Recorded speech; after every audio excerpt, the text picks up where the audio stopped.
Good morning and vanakkam. In this video, we're going to be reading from Dancing with Shiva, Hinduism's contemporary catechism written by Sadhguru Sivaya Subramania Swami, a richly illustrated sourcebook of Indian spirituality in question and answer form, exploring how to know the divine, honor all creation, and see God everywhere, in everyone.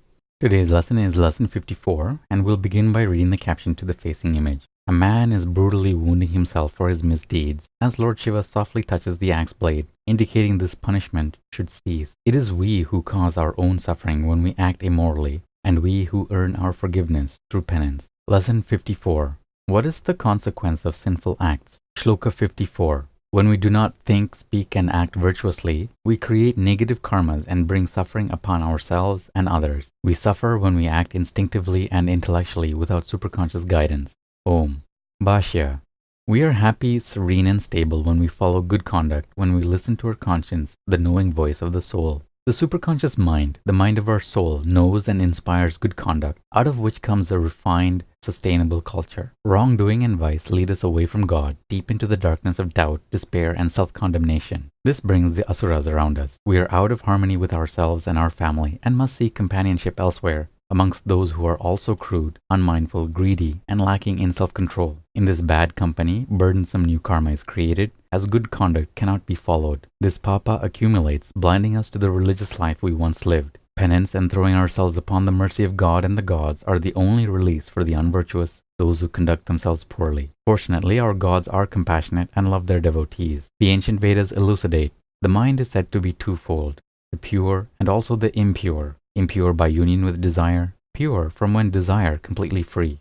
Om Namah Shivaya. Good morning and vanakkam. In this video, we're going to be reading from Living with Shiva, Hinduism's contemporary culture, written by Sadhguru Sivaya Subramania Swami. 365 daily lessons based on ancient Vedic laws disclosing how to approach family, money, relationships, technology, food, worship, yoga, and karma to live a truly spiritual life.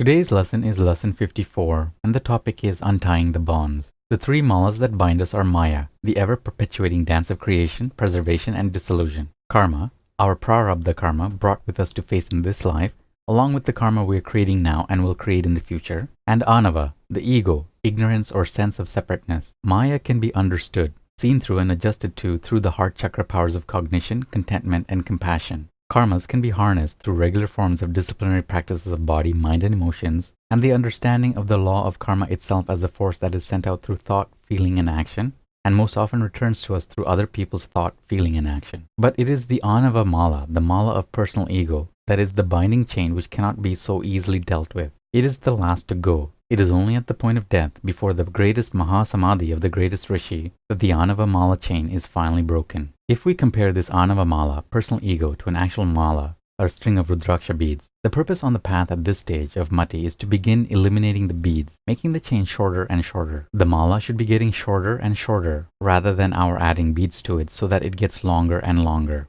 A warning.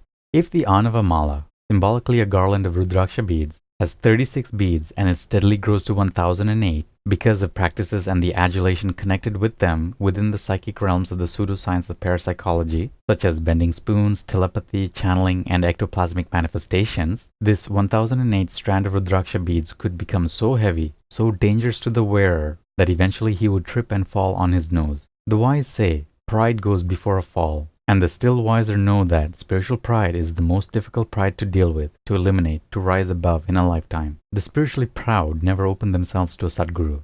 The mystically humble do. Mati has also been interpreted as good intellect, acute intelligence, a mind directed toward right knowledge or Vedic knowledge. Good intellect, in the context of a Hindu seer, would be right knowledge based on Siddhanta Shravana, scriptural study. Acute intelligence, of course, means see-through or panoramic intelligence, which cognizes the entire picture rather than only being aware of one of its parts. A mind directed toward right knowledge or Vedic knowledge refers to the intellect developed through Siddhanta Shravana. The study of the Vedas and other scriptures purifies the intellect, as belief creates attitude and attitude creates action. An intellect based on truths of the Sanatana Dharma is intelligent to the divine laws of the universe and harnessed into fulfilling them as a part of it. To this end, all the prarabdha karmas of this life and the action-reaction conglomerates formed in this life are directed. The intellect, like the emotions, is a force, disciplined or undisciplined, propelled by right knowledge or wrong knowledge. It, of itself, processes logically or illogically both kinds of knowledge or their mix. What harnesses the intellect is Siddhanta Shravana,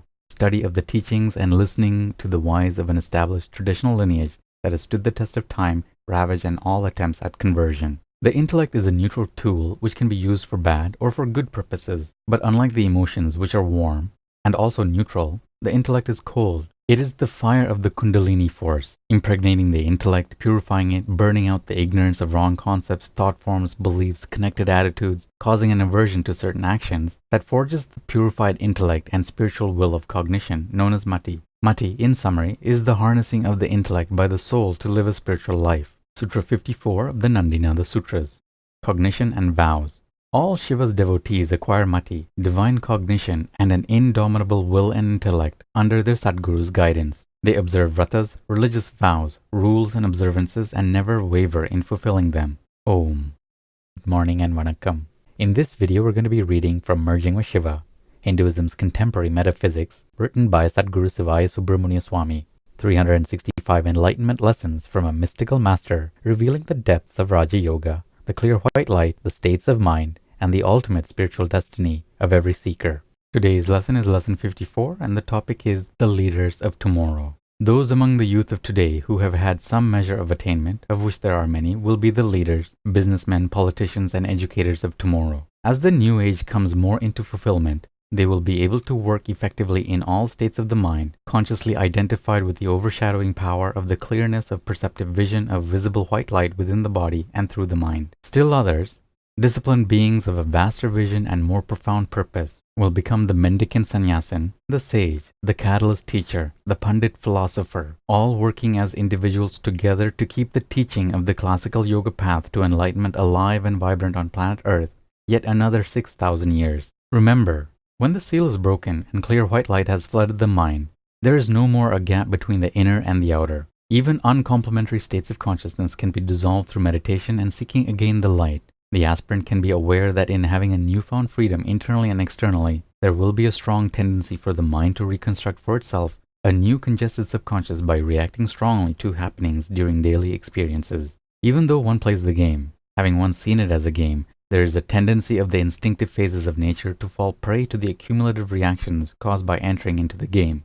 Therefore, an experience of inner light is not a solution. One or two bursts of clear white light are only a door opener to transcendental possibilities. The young aspirant must become the experiencer, not the one who has experienced and basks in the memory patterns it caused. This is where the not too sought after word discipline enters into the life and vocabulary of this blossoming flower, accounting for the reason why ashrams house students apart for a time. Under discipline, they become experiencers, fragmenting their entanglements before their vision daily, while doing some mundane chore and mastering each test and task their guru sets before them. The chela is taught to dissolve his reactionary habit patterns in the clear white light each evening in contemplative states. Reactionary conditions that inevitably occur during the day he clears with actinic love and understanding, so that they do not congest or condense in his subconscious mind, building a new set of confused, congested forces that would propel him into outer states of consciousness, leaving his vision of the clear white light as an experience in memory patterns, retreating into the past. The young aspirant can use this elementary classical yoga technique of going back over the day at the end of the day in an internal concentration period, holding the thought flow on just the current daily experience, not allowing unrelated thoughts from other days to enter. When a reactionary condition appears that was not resolved during the day with love and understanding, in turning to the inner light, it will melt away, usually under the power of a perceptive flash of understanding. And that's it for today's lesson. Take care of yourself, have a beautiful day, and we'll see you in the next video. Om Namah Shivaya.